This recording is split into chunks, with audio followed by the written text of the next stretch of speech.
Assalamualaikum warahmatullahi wabarakatuh. Perkenalkan, saya Aidil Akbar dengan NIM 240111089 Prodi Psikologi. Pada kesempatan kali ini, saya ingin mempresentasikan hasil peta konsep yang telah saya bikin. Peta konsep yang pertama yaitu ide dan gagasan usaha, yang terdiri atas 3 poin utama. Yang pertama, analisis lingkungan bisnis. Yang kedua, menentukan ide dan gagasan usaha. Yang ketiga, faktor penyebab kegagalan usaha. Analisis lingkungan bisnis. Analisis lingkungan bisnis merupakan sebuah proses penting yang dilakukan oleh perusahaan sebagai bentuk langkah awal dalam pengembangan strategi bersaing yang efektif. Proses ini melibatkan pemahaman yang mendalam terhadap faktor-faktor eksternal dan internal yang berpotensi memengaruhi kinerja dan posisi perusahaan di pasar. 1. Faktor eksternal yang terdiri atas 3 poin. Pesaing. Perusahaan harus memahami siapa pesaing utama mereka, baik secara langsung maupun tidak langsung. Analisis ini meliputi identifikasi kekuatan dan kelemahan pesaing, strategi mereka, dan bagaimana perusahaan dapat mengambil keuntungan dari kelemahan pesaing atau mengantisipasi langkah-langkah yang mereka ambil. Pelanggan. Mengetahui siapa pelanggan perusahaan, apa yang mereka butuhkan, dan bagaimana preferensi mereka terhadap perubahan. Yang ketiga, tren industri. Memahami tren-tren yang sedang berkembang di industri tempat perusahaan beroperasi merupakan aspek penting dan analisis penting lingkungan bisnis. Ini mencakup perkembangan teknologi, perubahan regulasi pemerintah, tren konsumen, dan dinamika pasar yang mempengaruhi strategi perusahaan. 2. Faktor internal yang terdiri atas 2, sumber daya dan kemampuan dan budaya perusahaan. Sumber daya kemampuan. Perusahaan juga perlu mengevaluasi sumber daya dan kemampuan internal mereka, seperti keahlian karyawan, teknologi yang digunakan, dan aset perusahaan lainnya. Analisis ini membantu perusahaan untuk memahami kekuatan mereka serta potensi keterbatasan yang mungkin perlu dibatasi. Budaya perusahaan. Budaya perusahaan, nilai-nilai, dan struktur organisasi juga memainkan peran penting dalam pengembangan strategi bersaing. Memahami dinamika internal perusahaan membantu dalam menyesuaikan strategi dengan kekuatan dan budaya perusahaan. Yang kedua, menentukan ide dan gagasan usaha.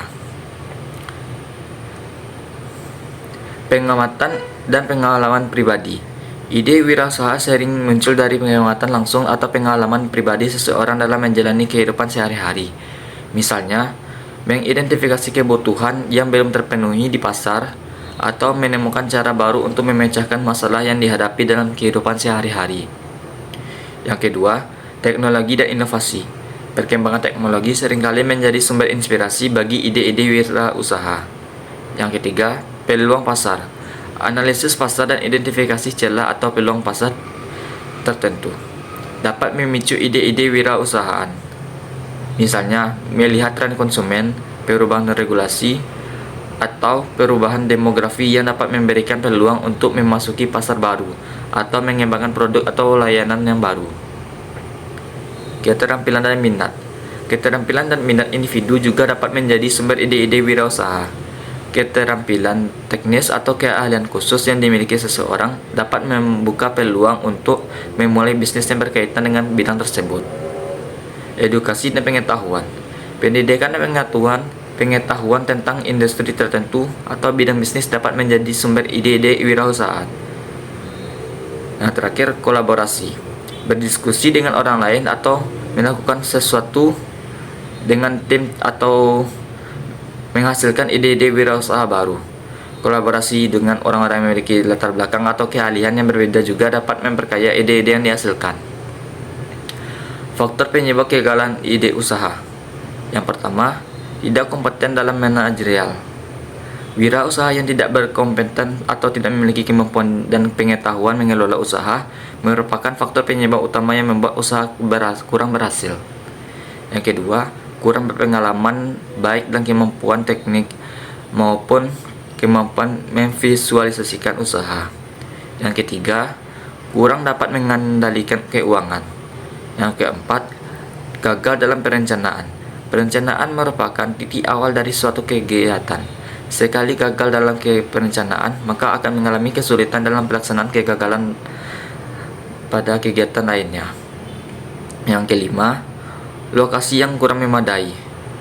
Yang keenam, kurangnya pengawasan peralatan. Yang ketujuh, sikap yang kurang sungguh-sungguh dalam berusaha. Sikap yang setengah-setengah terhadap usaha akan mengakibatkan usaha yang dilakukan menjadi labil dan gagal. Dan yang terakhir, ketidakmampuan dalam melakukan peralihan atau transisi.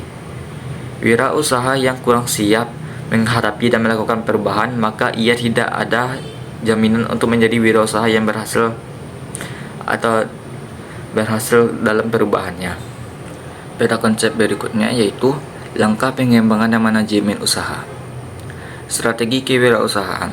Ada beberapa keputusan strategi yang diperlukan dalam kondisi pertumbuhan. Yang pertama, perubahan produk, barang, dan jasa. Hal ini menyangkut pertanyaan produk dan jasa baru apa yang diinginkan oleh pelanggan, apakah perubahan kebutuhan mereka dapat ditentukan. Yang kedua, strategi yang menyangkut penetrasi pasar, ekspansi pasar, diversifikasi produk dan jasa. Bagaimana pasar dapat dicapai, bagaimana posisi strategis perusahaan harus diperbaiki, peluang mana yang akan diambil. Yang ketiga, kemampuan untuk memperoleh modal investasi dalam rangka penelitian dan pengembangan proses produksi dan penggantian peralatan dan dalam rangka penambahan sumber daya manusia. Berapa modal yang diperlukan untuk investasi tersebut dan dari mana sumbernya. Keempat, analisis sumber daya manusia, sehingga memiliki keterampilan yang unik untuk mengimplementasikan hidup.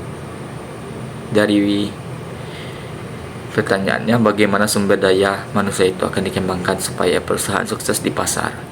Yang kelima, analisis pesaing baik yang ada maupun yang potensial untuk menetapkan strategi bersaing. Keputusannya berdasarkan perilaku, sumber daya, dan komitmen yang dimiliki pesaing di masa lalu. Yang keenam, kemampuan untuk menopang keunggulan strategi perusahaan dan untuk memodifikasi strategi dalam menghadapi perubahan permintaan pelanggan dan perilaku strategi persaingan baru. Yang ketujuh, penentuan harga barang dan jasa untuk jangka pendek dan jangka panjang. Yang kedelapan, interaksi perusahaan. Apakah ada aksi strategis untuk menjawab kebutuhan masyarakat? Yang terakhir, pengaruh pertumbuhan perusahaan yang cepat terhadap aliran kas. Apakah pertumbuhan perusahaan menimbulkan masalah likuiditas? Pentingnya strategi dalam kewirausahaan. Yang pertama, menciptakan keunggulan kompetitif. Strategi bersaing membantu perusahaan untuk mengidentifikasi dan manfaat keunggulan yang membedakan mereka dari pesaing. Hal ini dapat berupa diferensial produk, efisiensi operasional, atau pelayanan pelanggan yang superior. Yang kedua, mengarahkan rencana aksi. Dengan adanya strategi bersaing yang jelas, perusahaan memiliki panduan untuk mengarahkan kegiatan operasional dan investasi mereka. Ini membantu bahwa sumber daya yang dialokasikan dengan efisiensi dan efektif. Yang ketiga, mengantisipasi perubahan pasar. Dalam lingkungan bisnis yang dinamis, strategi bersaing memungkinkan perusahaan untuk mengantisipasi perubahan tren pasar, teknologi, dan kebutuhan pelanggan. Ini memungkinkan mereka untuk tetap relevan dan kompetitif dalam jangka panjang. Yang keempat, mengelola risiko. Dengan mempertimbangkan persaing dan dinamika pasar, strategi bersaing membantu perusahaan untuk mengelola risiko dengan lebih baik. Mereka dapat mengidentifikasi ancaman potensial dan mengambil langkah-langkah proaktif untuk mengurangi dampaknya. Strategi pengelolaan usaha. Yang pertama, manajemen usaha bisnis adalah beraksi. Ada banyak ungkapan mengenai sukses dalam dunia bisnis. Beraksi, itulah hal yang wajib bagi para pengusaha. Jika sudah melakukan meski salah, paling tidak kita tahu di mana letak kesalahannya. Disinilah kemudian pengusaha itu disebut sebagai manusia pembelajar, belajar dari pengalaman, belajar dari kehidupan.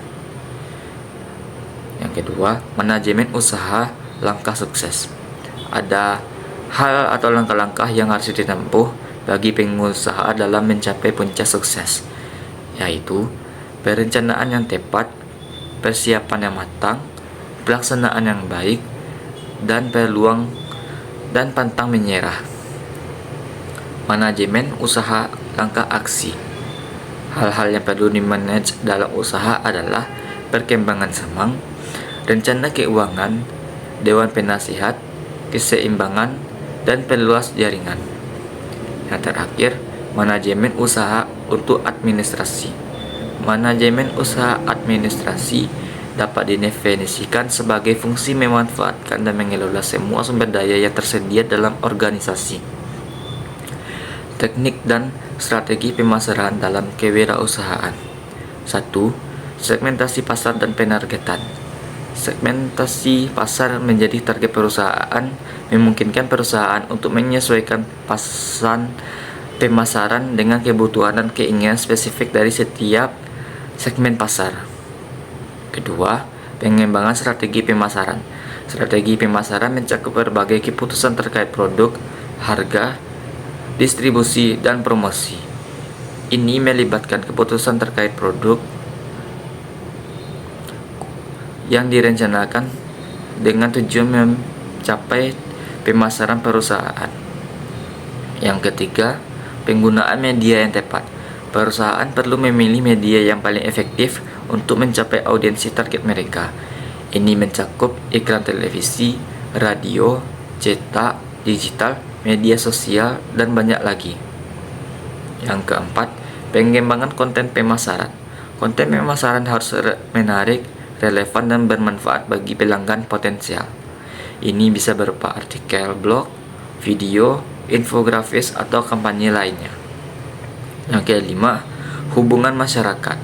Strategi pemasaran ini juga mencakup upaya hubungan masyarakat untuk membangun citra merek yang positif dan mengelola krisis yang mungkin muncul.